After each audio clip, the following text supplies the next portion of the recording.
Good evening, I'm Harry Keeling, and on behalf of the Alaskan Aviation Safety Foundation and Alaska Public Media, welcome to Hangar Flying. Our guest this evening is Danielle Troll. I just met Danielle in the past couple of weeks, but her reputation preceded her. I had heard of a young woman who operated a food and supplies delivery business at Merrill Field. Then an article appeared in the Anchorage newspaper about her. The challenge was then to catch her because if the weather was good, she'd be up flying. So to make a long story short, I finally caught up with her and I was impressed with what I found. And I knew that you, the viewers, would be impressed as I was with this young woman. Welcome, Danielle. Thanks. You mentioned to me how and when you realized you wanted to be a pilot. Start by sharing that with our viewers. When I was 17, I thought it would be really cool to be able to fly an airplane, and be a pilot.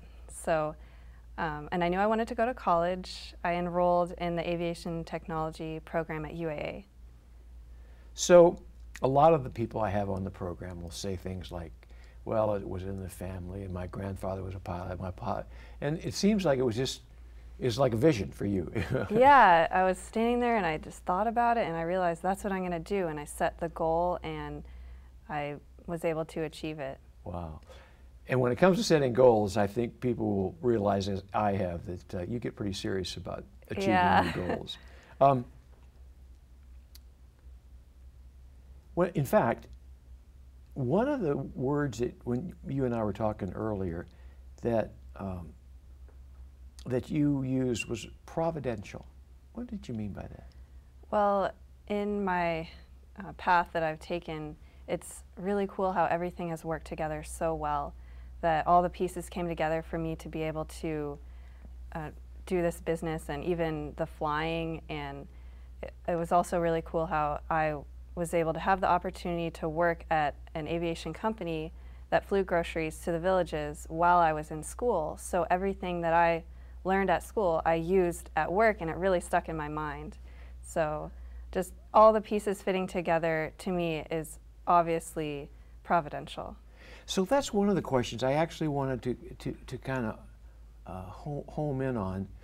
You had mentioned that you went to UAA, and you studied aviation management, I think? Yeah, it was a management emphasis. But what really struck me was the fact, and you just said it just now, was you were able to apply what you had learned in school to this business idea that was developing. Yeah, it was all my business classes and my accounting classes, and it was when I was going through school, I needed that information, so I was really hungry for the information in class because I needed to use it at work. So I would go to work and use it, and it really stuck in my mind. And when you were going to school, you were picking up your ratings as you went along? Yeah, I did some of them at UAA and some of them separate from UAA. Okay. So you decided to go into business by yourself.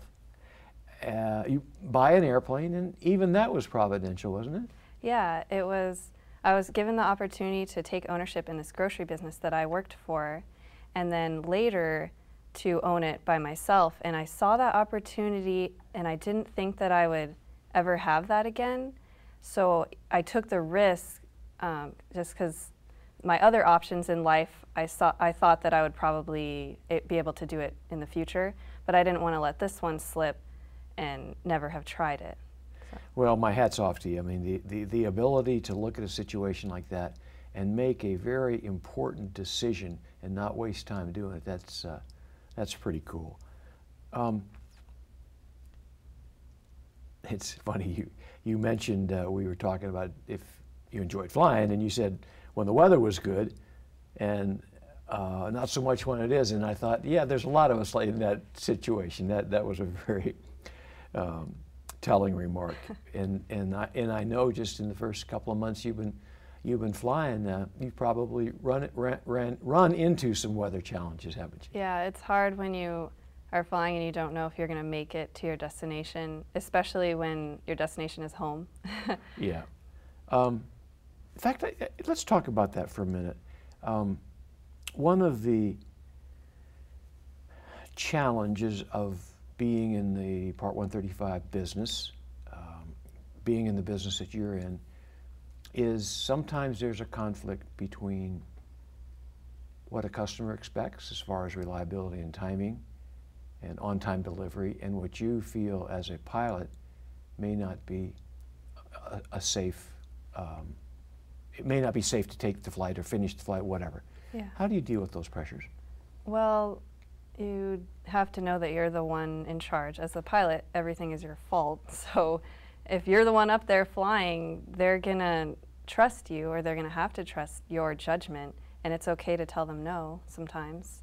And a lot of them are understanding. They know that the weather's bad and they don't want to be in it either. So a lot of customers, they're okay with me not making it there because they don't want to be in that weather either. Of you saying no? Yeah. You know what, Danielle, I knew this was going to happen. We've run out of time, but I'd like to get you on at least once more to talk more about your business. Okay. Thanks for being on the show tonight. Thank you. Ladies and gentlemen, until next week, fly safe.